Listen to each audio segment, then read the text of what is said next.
wabarakatuh. Perkenalkan, nama saya Sulis Novianti, NIM 1861141 dari kelas Manajemen Pemasaran KS2 2018. Di sini saya akan menjelaskan tentang studi kelayakan bisnis dari usaha jasa bengkel motor yang meliputi penjelasan bidang usaha dan alasannya, analisis aspek hukum, analisis aspek lingkungan, dan yang terakhir analisis aspek pasar dan pemasaran. Usaha yang saya analisis yaitu jasa usaha bengkel motor. Saya memilih menganalisis usaha ini karena Kota Jombang merupakan kota yang cukup besar dan padat di Jawa Timur dengan populasi sepeda motor yang cukup tinggi.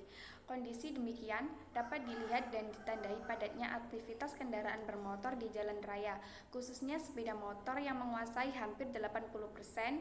Dengan membuat jasa layanan bengkel, kami berencana untuk meningkatkan skala usaha dan kapasitas pelayanannya, sehingga mampu meningkatkan nilai tambah ekonomis bagi bisnis yang dijalankan di masa yang akan mendatang. Alasan saya memilih bidang usaha ini karena makin hari penambahan populasi kendaraan bermotor semakin meningkat. Bahkan hampir setiap orang punya dan membutuhkan kendaraan untuk memenuhi kebutuhan akan aktivitasnya. Kepadatan aktivitas kendaraan bermotor di jalan menuntut kenyamanan dalam berkendara. Untuk itu kendaraan yang dipakai harus selalu dalam kondisi prima. Agar perawatan kendaraan selalu dalam keadaan baik, maka diperlukan perawatan servis berskala. Menurut kami, kondisi inilah yang menjadi peluang bisnis mengingat pertumbuhan jumlah kendaraan bermotor yang terus meningkat setiap tahunnya.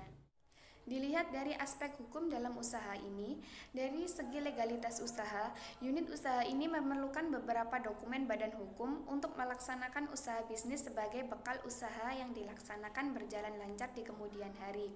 Karena unit usaha ini skalanya menengah.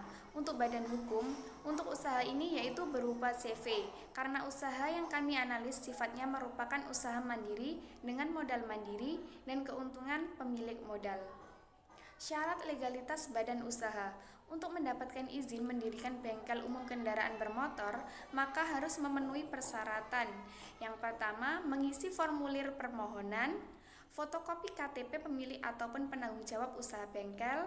Yang ketiga, surat kuasa pengurusan beserta fotokopi KTP apabila diwakilkan dalam pendaftarannya. Yang keempat, fotokopi akta pendirian perusahaan dan perubahannya jika ada bagi kegiatan usaha berbadan hukum. Yang kelima, fotokopi surat persyaratan pengelolaan lingkungan atau SPPL atau izin lingkungan bagi yang wajib punya pengelolaan lingkungan, upaya pengamatan lingkungan. Yang keenam, fotokopi izin lokasi jika melakukan pembebasan lahan dengan usaha lebih dari 1 hektar. Yang ketujuh, fotokopi izin penentuan pengguna tanah atau IPPT bagi yang wajib memilikinya atau foto. Yang kedelapan, kopi surat izin mendirikan bangunan atau IMB. Dan yang terakhir, rekomendasi Satuan Perangkat Kerja Daerah atau SKPD teknis. Dari aspek lingkungan, analisis SWOT yang terdiri dari 1. Strength atau kekuatan, yaitu bagaimana kita memahami kekuatan dalam bisnis usaha bengkel motor ini. Seperti bengkel yang memiliki letak yang strategis, bisa memberikan jaminan kepuasan pelayanan kepada pelanggan, memiliki sikap keterbukaan kepada pelanggan, menawarkan biaya servis kendaraan yang terjangkau, memiliki mekanik yang handal, harga yang kompetitif. Dan yang kedua, ada weakness atau kelemahan, yaitu digunakan untuk menganalisis kelemahan bisnis usaha bengkel ini. Seperti tempat servis masih berukuran kecil, masih kurang lengkap dalam pengadaan spare part dan aksesoris motor, jumlah mekanik masih sedikit, belum memiliki karyawan, modal dalam memulai usaha masih kurang.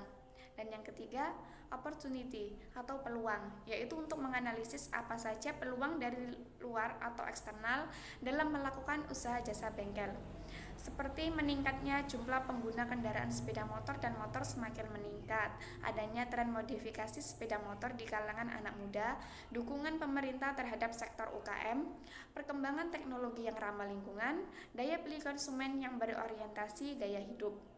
Dan yang keempat, threat atau ancaman, yaitu untuk menganalisis apa saja ancaman jika kita membuka usaha jasa bengkel, seperti munculnya bengkel motor lain dengan fasilitas yang lebih lengkap, banyak pesaing yang mengikuti konsep yang sudah dibuat, harga peralatan yang meningkat dan mahal. Analisis lingkungan makro. Yang pertama, analisis dampak ekonomi. Jika usaha bengkel ini dapat memberikan pelayanan yang baik, usaha bisa berkembang semakin besar dan tentunya akan memberikan peluang kerja bagi masyarakat sekitar untuk bekerja di bengkel tersebut. Dan yang kedua, analisis dampak sosial budaya. Harus melihat dari lingkungan sekitar tempat usaha bengkel yang akan dibangun, apakah memberikan dampak positif atau tidak dalam membuka usaha ini. Dan yang ketiga, analisis dampak politik atau kebijakan. Harus mematuhi aturan yang berlaku seperti membayar pajak dan mengurus semua perizinan untuk membuka bidang usaha jasa bengkel motor. Dan yang keempat, analisis dampak teknologi. Seseorang yang berencana membuka usaha jasa bengkel motor sendiri, maka harus bisa memanfaatkan sosial media dengan baik untuk berpromosi agar lebih banyak pelanggan. Dan yang kelima, analisis dampak lingkungan hidup. Tempat pembuangan sampah atau limbah dari usaha bengkel disediakan tempat tersendiri agar tidak mengganggu warga setempat. Aspek pasar dan pemasaran, marketing mix. Yang pertama, produk elemen. Bengkel kami tetap harus melengkapi stok variasi motor agar dapat dijadikan kelebihan bagi kami dalam menambah nilai jualnya yang lebih dibanding pesaing yang sudah lama. Yang kedua, pledge.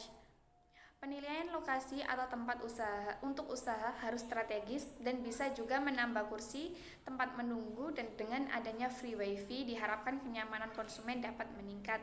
Dan yang ketiga ada price, mengubah harga untuk promosi layanan servis motor sebagai harga perkenalan untuk masyarakat dan memberikan fasilitas yang ideal agar mampu bersaing dalam bidang usaha ini.